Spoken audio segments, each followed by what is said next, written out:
शनैश्चराय श्री शनैश्चराय जप रे मनवा शनैश्चराय।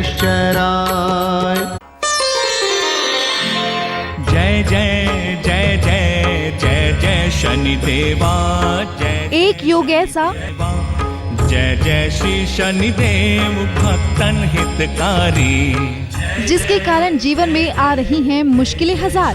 देवा जय जय शनिदेवा जय जय श्री शनिदेव भक्तन हितकारी। जीवन के उतार चढ़ाव ने कर रखा है परेशान। कर लो नमन कर लो सच्ची भावना से भजन। कारोबार में भी नहीं बन रही है बात। भाव से इन्हें प्रसन्न कर लो। कुंडली में शनि राहु ने मिलकर मचाया है उत्पात।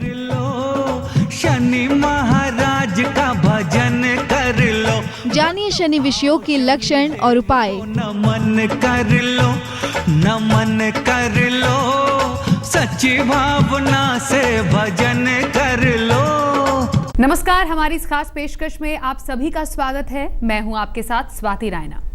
यूँ तो आप शनि की ढैया, साढ़े साती और कंटक शनि जैसे दोषों के बारे में जानते ही होंगे, लेकिन आज अपनी इस खास पेशकश में लेकर आए हैं हम शनि विष योग के बारे में, यानी वो योग जिसके कारण आपके जीवन के हर क्षेत्र में समस्याएं आती हैं।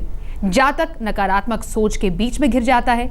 लेकिन उससे पहले ये जानना बेहद ही जरूरी है कि ये शनि विष दोष होता क्या है, ये कैसा योग बनता है, कैसे इस योग के बारे में बताने के लिए हमारे साथ मौजूद है ज्योतिषाचार्य शैलेंद्र पांडे जी। बहुत बहुत स्वागत है आपका शैलेंद्र जी। नमस्कार। शैलेंद्र जी से जानेंगे कि कैसे शनि विष योग आपकी कुंडली में अगर हो तो आपको परेशानियां दे सकता है। तो सबसे पहले शैलेंद्र जी आपसे जानना चाहेंगे शनि विष योग के बारे में कई लोग जानना चाहते हैं, ये योग क्या है और कैसे बनता है? देखिए, ज्योतिष में जिस ग्रह से सबसे ज्यादा लोग डरते हैं उस ग्रह का नाम है शनि।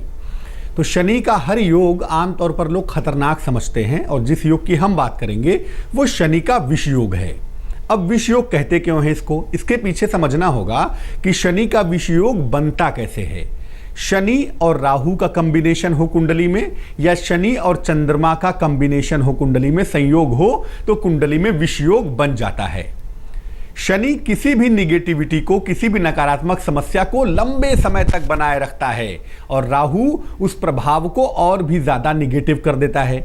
ज्योतिष में शनि विष का कारक नहीं होता, ज्योतिष में विष का कारक होता है राहु, और शनि उस विष को लंबे समय तक बनाए रखता है, इसीलिए इसको विष योग कहा जाता है। ये योग शनि का बहुत बड़ा निगेटिव योग समझना चाहिए, जो जीवन को बुरी तरह से छिन्न भिन्न कर देता है। जीवन के हर क्षेत्र पे व्यक्ति को संघर्ष का सामना करना पड़ता है। और ये पैदा कहाँ से होता है, आता कहाँ से है आपके जीवन में? राहु का मतलब होता है आपके पूर्व जन्म के, आपके पहले के किए हुए कर्म, और शनि का मतलब होता है इस जन्म पर उसका असर। तो राहु और शनि के मिलने से, यानी पूर्व जन्म के संस्कारों की वजह से आपकी कुंडली में कहीं भी अगर शनि और राहु एक साथ बैठे होंगे तो यकीनन शनि विष योग बन जाएगा। शनि विष योग के बारे में तो जान लिया शैलेंद्र जी, लेकिन आपने बताया जब दो योग बनते हैं, शनि चंद्र का और शनि राहु का, इन दोनों में अंतर क्या है ये भी समझना चाहेंगे। देखिए, चंद्रमा होता है मन का स्वामी, राहु किसी चीज का स्वामी नहीं होता। राहु एंटी कैटलिस्ट है, जिसके साथ बैठेगा उसका नाश कर देगा। अगर हम चंद्रमा शनि को समझना चाहें तो शनि चंद्र का जो विष योग होता है वो उतना बुरा नहीं होता, क्योंकि चंद्रमा मन का स्वामी है और शनि की दृष्टि उसके ऊपर पड़ेगी तो मन पेसिफाई होगा, मन प्यूरिफाई होगा। मुश्किल सिर्फ इतनी है कि चंद्र शनि के विष योग होने पर व्यक्ति को जीवन से वैराग्य पैदा होता है। ऐसे लोग कभी कभी बहुत आध्यात्मिक हो जाते हैं, लेकिन अमूमन आइसोलेशन पैदा करेगा, वैराग्य पैदा करेगा। व्यक्ति को दुनिया से जो मन भर जाने की स्थिति है वो चंद्रमा शनि की वजह से आती है। इतना बुरा मामला नहीं है। लेकिन राहु तो पॉइजन का स्वामी होता ही है, विष का स्वामी है ही, और शनि राहु का विष योग ज्यादा नकारात्मक होता है। व्यक्ति के अंदर तमाम उल्टी सीधी नकारात्मकताएं भर जाती हैं। सुसाइड करने से लेकर मर्डर करने तक ये तमाम कॉम्बिनेशन शनि राहु की वजह से बन जाते हैं। तो शनि राहु और शनि चंद्रमा आपने बोला, ये बनाते हैं दो योग जो है शनि विष योग से बनता है। लेकिन किसी की कुंडली में अगर हो, किन लक्षणों से जाना जा सकता है? जो लोग अब इस वक्त हमें देख रहे हैं, कैसे जान सकते हैं कि उनकी कुंडली में शनि विष योग है? स्वाति जी, ऐसा भी हो सकता है कि कुंडली हमारे पास न हो जी। तो हम कैसे समझ पाएंगे? लक्षण क्या है? किन लक्षणों के आधार पर हम समझ सकते हैं कि आपकी कुंडली में शनि का विषयोग मौजूद है? बहुत छोटे छोटे से लक्षण हैं जिसके आधार पर हम समझ सकते हैं कि हमारी कुंडली में शनि राहु का विषयोग है। पहला, ऐसे लोगों को नशे की खूब आदत होती है, और नशा भी कोई छोटा मोटा नशा नहीं, अल्कोहल से शुरू होता है और उसकी कोई सीमा ही नहीं होती। जबरदस्त नशेबाज होते हैं जिनकी कुंडली में शनि राहु का योग होता है। ऐसे लोगों की वाणी बहुत खराब होती है, उल्टा सीधा बोलेंगे, कठोर बोलेंगे, कड़वा बोलेंगे, और आमतौर पर शनि स्वभाव को रूखा करता है और राहु उसे बहुत बुरा कर देता है। तो ऐसे लोगों का स्वभाव और वाणी दोनों खराब होती है। ऐसे लोग जीवन में अकेले रहने के लिए कभी कभी मजबूर हो जाते हैं, आइसोलेशन में रहना पड़ता है उन्हें, परिवार दूर हो जाता है, लोग दूर हो जाते हैं और आइसोलेशन में जिंदगी बितानी पड़ती है। राहु हमेशा रहस्य का स्वामी माना जाता है, इसलिए ऐसे लोगों को रहस्यमयी बीमारियां परेशान करती हैं, विचित्र तरह की समस्याएं। बीमारी दिखेगी जरूर, लेकिन मेडिकल डायग्नोसिस में कुछ नहीं निकलेगा अगर शनि राहु का कॉम्बिनेशन है कुंडली में तो। और जिनकी कुंडली में शनि राहु होता है, ऐसे लोग जादू टोना, तंत्र मंत्र, भूत प्रेत, क्षुद्र विद्याओं की तरफ भी झुक जाते हैं ताकि कुछ चमत्कार हो जाए जीवन में, कुछ जादू सा घट जाए। घटता कुछ भी नहीं है, लेकिन हाँ, ये इस नकारात्मकता के चक्कर में, तंत्र मंत्र के चक्कर में अपना और समाज का दोनों का नुकसान जरूर कर देते हैं। शैलेंद्र जी, जिन लोगों की कुंडली में होगा, लक्षण आपने बताया, उनको तो पता चल गया होगा, लेकिन थोड़ी डरने वाली बात भी है। लेकिन क्या शनि विषयों के कुछ लाभ भी हैं जिससे लोग थोड़ा बहुत संभल जाएं और खुश हो जाएं? देखिए, कोई भी योग अपने आप में कंप्लीट नहीं होता। हम आगे चर्चा करेंगे कि शनि विषयोग किन मामलों में काम नहीं करता, बहुत सारे ऐसे भी मामले होते हैं। लेकिन शनि विषयोग के कुछ फायदे भी हैं। अगर हम फायदे समझना चाहें शनि विषयोग के, तो याद रखिए, ऐसा योग होने पर व्यक्ति के पास ऑकल्ट पावर्स होती हैं, रहस्यमयी शक्तियां होती हैं। ऐसे लोगों की इंट्यूटिव कैपेसिटी, जो कहते हैं ना कि घटना घटने के पहले पता चल जाता है, पूर्वाभास हो जाता है, अतीन्द्रिय क्षमता भी उनकी बढ़ जाती है। शनि राहु की वजह से उनकी इंट्यूशन की ताकत बहुत ज्यादा होती है। और ऐसे लोगों को अगर सही दिशा मिले तो, हालांकि सही दिशा मिलना थोड़ा मुश्किल होता है, लेकिन अगर ऐसे लोगों को सही दिशा मिल जाए तो ऐसे लोग जीवन में बहुत उच्च स्तर के आध्यात्मिक भी बन जाते हैं। थियोसॉफिकल सोसाइटी ऑफ इंडिया की एक प्रेसिडेंट थी मैडम ब्लेवेटस्की, बहुत बड़ी चमत्कारी महिला मानते हैं उनको, और उनकी कुंडली में भी तृतीय भाव में शनि राहु का कॉम्बिनेशन था, और उनके पास चमत्कार ऐसे ऐसे थे कि आप पढ़ेंगे तो जान पाएंगे। बहरहाल, शनि राहु के विषयोग का एक फायदा यह भी है कि अगर आप अपने नेटिव प्लेस से दूर चले जाएं, विदेश चले जाएं, तो आपको बहुत सफलता मिलेगी और आप खूब पैसा कमा सकेंगे। शैलेंद्र जी, आपने बताया कि लक्षण क्या है, उसका लाभ क्या हो सकता है, लेकिन कई कुंडलियों में शनि विषयोग होने के बावजूद वो कई बार प्रभावहीन हो जाता है। ऐसा कब होता है? देखिए, ऐसा नहीं है कि कुंडली में शनि राहु का योग बन गया तो आप डर जाइए, घबरा जाइए या बहुत बुरा होगा। बहुत बार ऐसा होता है कि उन योगों का समाधान कुंडली में ही मौजूद होता है। जैसे अगर हम शनि विषयोग की बात करें कि कब यह प्रभावशाली नहीं होता या कुंडली में होने के बावजूद इसका प्रभाव नहीं पड़ता, तो पहले आप समझिए कि जो विष है, जो जहर है ज्योतिष का, वो है राहु, और ज्योतिष का जो अमृत है वो है बृहस्पति। बृहस्पति के बारे में कहते हैं कि जिस भाव पर इसकी दृष्टि पड़ती है उस भाव में जान आ जाती है। जहां जहां इसकी दृष्टि पड़ेगी वहां वहां अमृत बरसने लगेगा। इसीलिए जब कुंडली में बृहस्पति बहुत ज्यादा मजबूत होगा तो निश्चित रूप से शनि राहु का विषयोग काम नहीं करेगा। इसीलिए बृहस्पति को कहते हैं गुरु। शनि राहु के ऊपर अगर गुरु की दृष्टि पड़ गई, बृहस्पति की दृष्टि पड़ गई, तब भी आप समझ लीजिए कि बिल्कुल भी विषयोग काम नहीं करेगा।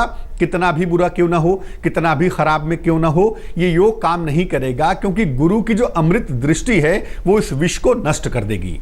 कुंडली का जो केंद्र है, वहां से हम देखते हैं कि आपके संस्कार कैसे हैं, आपका स्वभाव कैसा है, आपकी आदतें कैसी हैं। अगर केंद्र में केवल शुभ ग्रह होंगे तो आपके संस्कार अच्छे होंगे, आपकी आदतें अच्छी होंगी, आपका स्वभाव अच्छा होगा। बहुत हद तक ऐसे मामलों में विषयोग का प्रभाव नहीं पड़ेगा। और शनि सबसे बेहतरीन परिणाम देता है तुला राशि में। जैसे आज के समय में शनि तुला राशि में मौजूद है। तुला राशि में शनि 99% मामलों में बुरा नहीं कर सकता। तो अगर विषयोग तुला राशि में बन गया, यानी तुला राशि में शनि और राहु एक साथ बैठे हों, तब भी विषयोग का बहुत ज्यादा प्रभाव नहीं पड़ता। ये योग बहुत हद तक प्रभावहीन हो जाता है। तो तुला राशि में आपने जैसे बोला कि ये योग अभी बन रहा है, लेकिन अगर इस योग में अगर संतान का जन्म होता है तो उस पर कोई प्रभाव पड़ सकता है? देखिए बिल्कुल पड़ सकता है। और अगर हम वर्तमान की बात करें, क्योंकि अभी जो बच्चे पैदा होने वाले, बहुत ढेर सारे बच्चे अभी पैदा होंगे या हो रहे होंगे और ये योग बना रहेगा, इसलिए जिन बच्चों का जन्म इस समय में होगा, निश्चित रूप से उनके माता पिता के लिए चिंता का सवाल हो सकता है कि भाई इस समय तो शनि राहु एक साथ बैठे हुए हैं, क्या होगा।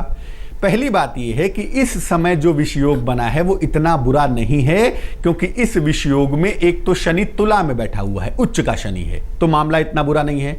दूसरा, बृहस्पति मिथुन राशि में बैठकर इसको सीधे तौर से देख रहा है, सीधी दृष्टि है बृहस्पति की इसके ऊपर, इसलिए भी इसमें मुश्किल उतनी ज्यादा नहीं दिखाई देती।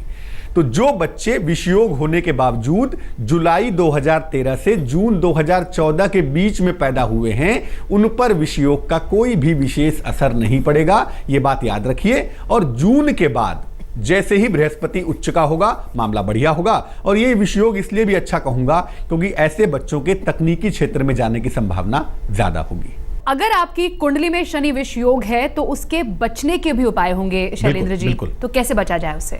देखिए, पहले तो ये समझ लेना चाहिए कि वास्तव में विष योग काम कर रहा है या नहीं, और अगर ये काम कर रहा है तो कुछ बातों का ध्यान रखिए। पहला, शनि अगर अंधेरा है तो सूर्य प्रकाश है, इसलिए सूर्य की पूजा करने से वैसे भी जीवन में अंधकार दूर होता है। पहला काम करेंगे, अगर शनि विष योग है तो नियमित रूप से भगवान सूर्य को सुबह जल चढ़ाइए। शनि विषयोग वाले नशा बहुत करते हैं, इसलिए पहले रोज सुबह उठकर खाली पेट तुलसी के 2 पत्ते आपको पानी के साथ निगलने हैं, चबाइएगा नहीं। तुलसी में पारा होता है जो दांतों को खराब कर सकता है, इसलिए उसको निगल लेना ही बेहतर होगा। रोज सुबह और शाम को भगवान शिव की एक स्तुति है जिसको कहते हैं रुद्राष्टक, नमामि शमीशान निर्वाण रूपम विभुम व्यापकम ब्रह्मवेद स्वरूपम। इस स्तुति को आपको सुबह शाम पढ़ना है। एकादशी का उपवास जरूर रखिए, क्योंकि एकादशी का उपवास रखने पर मन, आत्मा, शरीर पर कंट्रोल हो पाएगा। गले में रुद्राक्ष की माला धारण करने से ऐसा मानते हैं कि शनिदेव प्रसन्न होते हैं, इसलिए रुद्राक्ष की माला धारण करने से भी विषयोग भंग हो जाता है। शनिवार के दिन निर्धनों को यथाशक्ति भोजन कराइए। अगर विषयोग की वजह से रोजगार में मुश्किल आ रही है, करियर में दिक्कत आ रही है, तो शनिवार को निर्धनों को यथाशक्ति भोजन कराइए। और अगर विषयोग की वजह से आपका परिवार उन्नति नहीं कर रहा है, आपके वंश का विस्तार नहीं हो पा रहा है, तो शनिवार को पीपल का पौधा लगवा दीजिए पार्क में, सड़क के किनारे, और शनिवार के दिन पीपल में जल डालिए, उसके नीचे दीपक जलाइए। ये छोटे छोटे से उपाय हैं, लेकिन मुख्य बात का ध्यान रखिए, अपना आचरण ठीक रखिए और भगवान शिव की पूजा करिए, क्योंकि वो विष को गले में धारण करते हैं। अगर उनकी पूजा करेंगे तो विषयोग भंग हो जाएगा। शैलेंद्र जी, आपने बताया कि किसी की कुंडली में अगर शनि विष योग है तो उस पे क्या प्रभाव हो सकता है, नकारात्मक है या लाभ है। लेकिन अगर किसी बच्चे को शनि विष योग है तो क्या उसके माता पिता पर असर पड़ेगा, या फिर अगर माता पिता में से किसी को हो तो परिवार के किसी और सदस्य पर उसका असर पड़ सकता है? बिल्कुल पड़ सकता है। शनि राहु का मतलब ही होता है पूर्व जन्म के वो संस्कार जो इस जन्म में आपको चुकाने हैं, जो आपके जीवन में आ रहे हैं। अगर किसी बच्चे की कुंडली में विष योग है, हम ऐसा मान लें, तो निश्चित रूप से सबसे पहले तो उसके रिलेशंस बहुत अच्छे नहीं होंगे अपने माता पिता के साथ, और अगर रिलेशंस बढ़िया हैं तो उसको अपने माता पिता से दूर रहना पड़ेगा। इसी तरह से अगर माता पिता में से किसी की कुंडली में विष योग है तो उसके संबंध भी बच्चे के साथ खराब होंगे। लेकिन इसका एक बड़ा फायदा होता है, जिन बच्चों की कुंडली में शनि विष योग होता है, ऐसा देखा गया है कि थोड़ा सा सही गाइडलाइन उनको मिल जाए तो ऐसे बच्चे बहुत सारा नाम और यश अर्जित करते हैं, अपने माता पिता का नाम खूब बढ़ा सकते हैं।